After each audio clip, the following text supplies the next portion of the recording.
Assalamualaikum warahmatullahi wabarakatuh.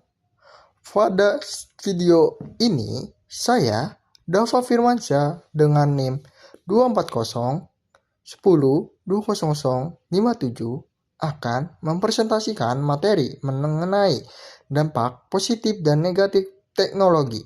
Di era digital seperti sekarang ini, teknologi sudah menjadi bagian dari kehidupan sehari-hari, sehingga sangat penting bagi kita memahami manfaat dan risiko yang menyertainya.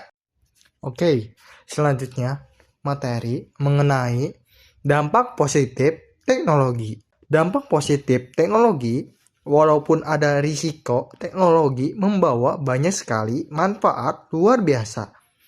Teknologi seperti smartphone, aplikasi online, hingga otomatisasi sudah membantu kehidupan manusia menjadi lebih cepat, efisien, dan praktis. Namun seperti pisau, teknologi bermanfaat hanya jika kita menggunakan dengan bijak.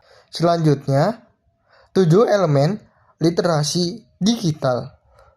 Untuk memaksimalkan dampak positif teknologi, kita perlu memiliki 7 elemen literasi digital, yaitu kultural, kognitif, konstruktif, komunikatif, percaya diri, kreativitas, dan terakhir adalah sikap kritis dan tanggung jawab sosial. Jika setuju hal ini dimiliki, kita dapat menjadi pengguna teknologi yang cerdas dan produktif. Yang selanjutnya ada keterampilan digital abad ini. Ada beberapa keterampilan yang wajib dimiliki di era digital. Yang pertama, kemampuan mengakses dan memilah informasi. Yang kedua, berpikir kritis untuk memfilter hoaks. Lalu yang ketiga, menyampaikan pesan secara kreatif. Yang keempat, berpikir etis. Dan terakhir, berpartisipasi dalam kolaborasi sosial. Keterampilan ini membuat kita mampu menghadapi perubahan teknologi yang cepat. Fakta dampak positif teknologi. Beberapa dampak positif teknologi yang sangat terasa dalam kehidupan sehari-hari. Munculnya berbagai aplikasi yang mempermudah aktivitas. Yang kedua, komunikasi jarak jauh jadi mudah. Yang ketiga, meningkatkan hard skill dan soft skill. Lalu yang keempat, ada akses informasi yang sangat cepat. Yang kelima, media digital menggantikan media cetak. Lalu yang terakhir, inovasi muncul di bidang-bidang apapun. Dunia menjadi lebih praktis dan efisiensi berkat teknologi digital. Yang selanjutnya ada materi mengenai 4 dampak positif utama. Di sini yang pertama ada informasi dapat diakses dengan cepat. Lalu yang kedua ada kualitas sumber daya manusia meningkat melalui platform pembelajaran. Yang ketiga, media massa digital lebih mudah digunakan. Lalu yang terakhir, yang keempat juga, inovasi dan kreativitas masyarakat semakin berkembang. Artinya, teknologi dapat menjadi peluang besar jika dikelola dengan benar. Langsung saja, saya akan menjelaskan tentang dampak negatif teknologi.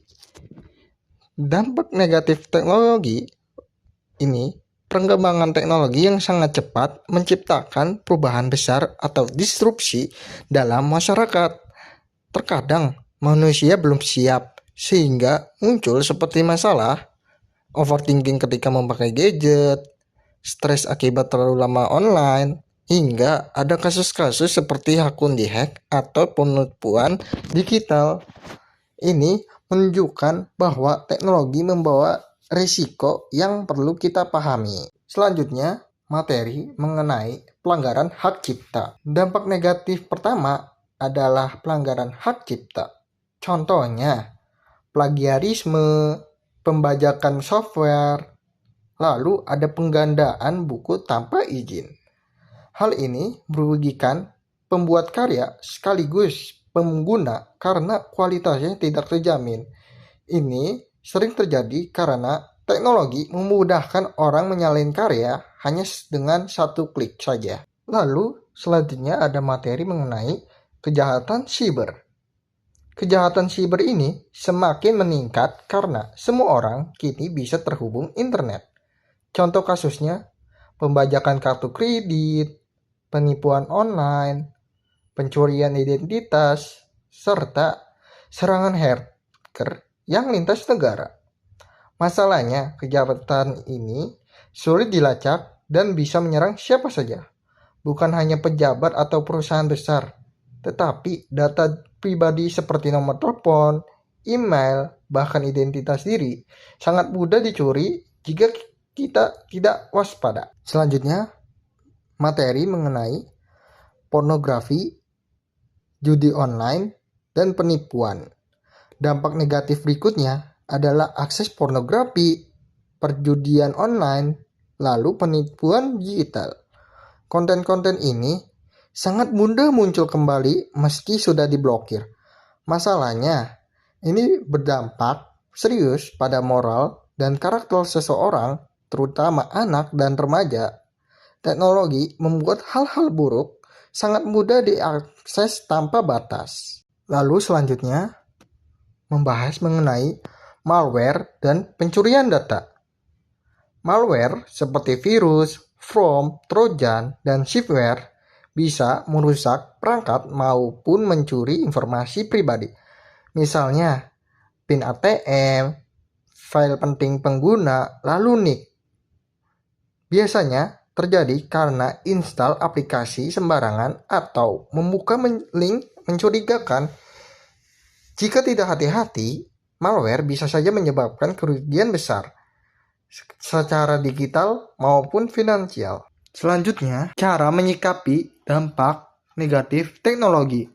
Terdapat 10 cara untuk mencegah dan menghadapi risiko teknologi, antara lain: 1. Memiliki kesadaran digital, menggunakan teknologi secara bijak, menjaga privasi OTP, password, dan data diri, mengatur waktu agar tidak kecanduan, menghindari multitasking ekstrim, menjaga kesehatan mental, mengontrol akses konten untuk anak dan remaja, dan terakhir, berpartisipasi aktif dalam kegiatan positif.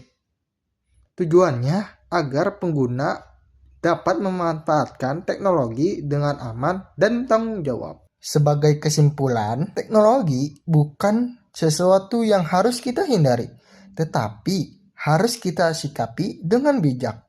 Kita harus tahu memahami baik manfaat maupun risiko yang sehingga dapat menjadi pengguna yang cerdas, aman, dan bertanggung jawab. Sekian dan terima kasih atas perhatian dan menyaksikan video saya.